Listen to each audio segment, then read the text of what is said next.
Hi, I'm excited to be here with Mike and Jessie. Jessie is how long in your pregnant? 35 weeks. 35 weeks pregnant. I'm not pregnant, but I'm going to be demonstrating adaptations for early pregnancy, and she will be doing for late pregnancy. We have here our amazing PT, Mike. Yeah, we'll get going. I'm also not pregnant, so we'll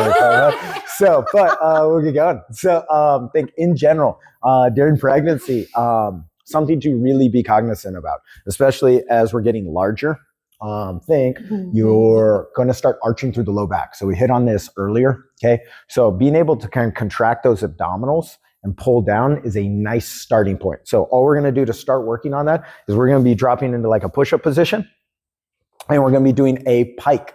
Okay. So Will be doing the same one, or we're going to start with the same one. Yep. Okay. And so getting to the floor and getting back up, super important, especially in late pregnancy, in case you need to get to the ground. Okay. So all we're going to do is you're going to notice Victoria's going to keep this back nice and level, and Jessie's totally doing the right thing. Okay. Of keeping those hips elevated. It's just going to make those abdominals work a little bit more. Okay. And just get comfortable too, especially if this is a little tiring for you. Jessie, you can drop your knees to the ground. And she could start there, pause on the ground, and just lift your butt up into the air as high as you can. Nice to work on that overhead press and load, make those abdominals turn on, and then just drop those knees. Holding around 3 to 5 seconds.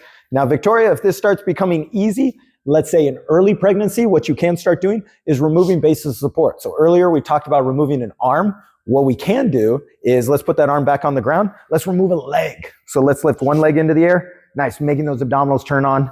And relax. So you can take the easier version where you're just lifting up, making it more of a pike position to start turning on those abdominals, or like Victoria's doing, where you're raising and elevating leg. So that's just one simple way to start working on that.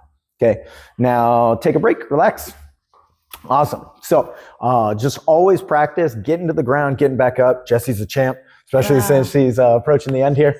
By the way, when he says earlier, he means other videos that are not in this video. Yes, not in this video. So refer to those previous videos that Victoria's going to be kind of posting. Other movement patterns we can start talking about is squat patterns. Okay, so squat patterns, super important. So we can start dropping into a nice, simple, just general squat. Realize if you have a large object obstructing your squat pattern, you won't be able to go as deep, and that's okay. So all you're going to do is, Jessie, let's just do like a little bit of a mini squat. Nice and comfortable, and coming back up. Nice and simple movement pattern. Whereas Victoria, if that's kind of easy, let's start doing a full squat and dropping on down, coming back up. So just changing that range of motion, that's one option. The second option is you can start playing with weight distribution. So all you would do is push a chair against a wall. And let's Victoria, take this bench, and Jessie, we can take this bench. And all we're going to be doing is Jessie can just tap her butt to the bench and stand up. That's a nice, easy way of doing that. Victoria, let's try standing only on one leg. Let's say you want to get your quads a little stronger. You can just tap that seat and return to that standing position. Okay. So clearly, since Jessie already has some extra weight, if she can do a single leg squat or a single leg seat tap, that'd be great. But double leg is a nice, simple regression working towards a single leg pattern if you are strong enough and capable. Okay. So we talked about quads. We talked about our squat patterns. Okay. That's going to be working more front side and glutes. Also start addressing your hamstrings. Okay. So we got a couple options here.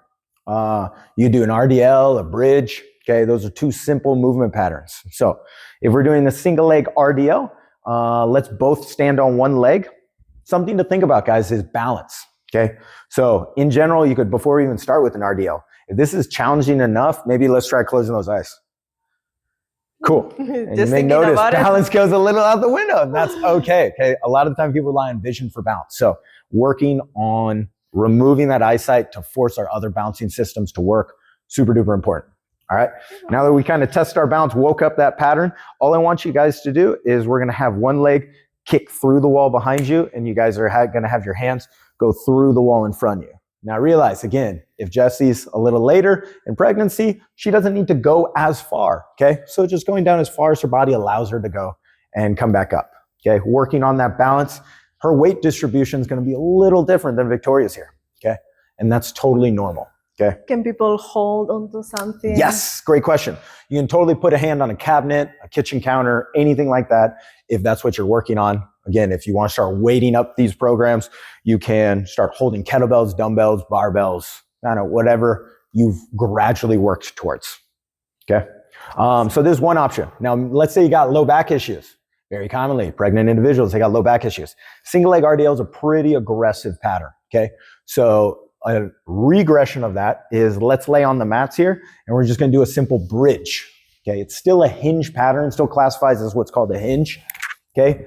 And all we're going to do, Jessie, let's just do a simple double leg bridge. You're going to lift those hips up and come back down. Nice and easy. We're using 2 legs to drive that movement pattern. Victoria, let's try a single leg bridge. So we're going to go here, lifting those hips up and coming back down. So again, just like it was with the squat, we went from 2 legs to 1 leg to make it more challenging. Same thing here, whereas Jessie's doing a double leg bridge. Okay, Victoria's doing a single leg bridge. Now I know what you guys are thinking. You're like, how do I bridge?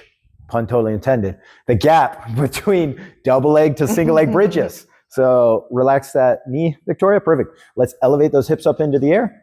And then now just kick out and straighten one knee. Bring that foot back to the floor. Kick out and straighten the other knee. And bring that foot back to the floor. And then lower your hips. And Jessie can even do this pattern as well. It's called a bridge kick, where she's just going to lift those hips up into the air, straighten one knee, bring that foot to the floor, straighten the other knee, bring that foot to the floor, and lower the hips.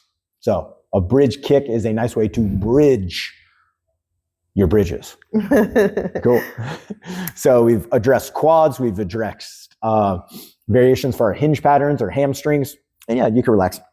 And then we've got turning on our abdominals, super duper important. We've talked about balance work, being nice and stable on one leg, and then something to think about as well, get comfortable rolling, guys. So just even laying here on the ground, all we're going to be doing is let's just practice straightening our legs. Good. And this is a nice simple drill. All we're going to do is just turn our shoulder. So try to lead with our shoulder and just roll directly to our left side, roll directly to our right. Okay. Yes, there we go. Nice and simple. You may notice, you may try to lead with your stomach. So try not to, and roll back. And we're just going to be rolling left and right. Try not to lead with your stomach. Try to use that shoulder to initiate that so we can start getting our abdominals to turn on. And we're just going to be rolling back and forth. Okay. It's a very simple low level drill, okay, that you can kind of do. It's just going to make it so that when you're in bed and moving around and adjusting your position, you have that abdominal strength. So try not to arch again, lead with that low back. Try to keep this kind of crunch down as you roll over that shoulder. Nice. And it's a little harder than it looks. So give it a try. That's okay. Perfect. And relax. Good. Perfect. All right. Now talking about lower abdominals some.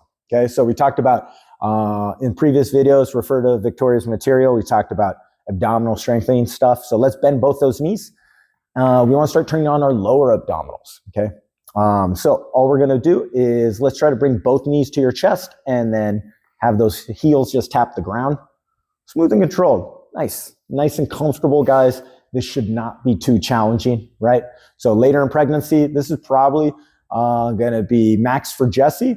Okay. Victoria, if she's a little earlier, she can elevate those legs. And then now I want you to lift your hips up off the ground. Yes. And come back down and then have those heels tap the floor again. So adding that little hip thrust kind of at the end of the pattern, okay, to start working those lower abdominals versus Jessie just doing kind of that reverse crunch.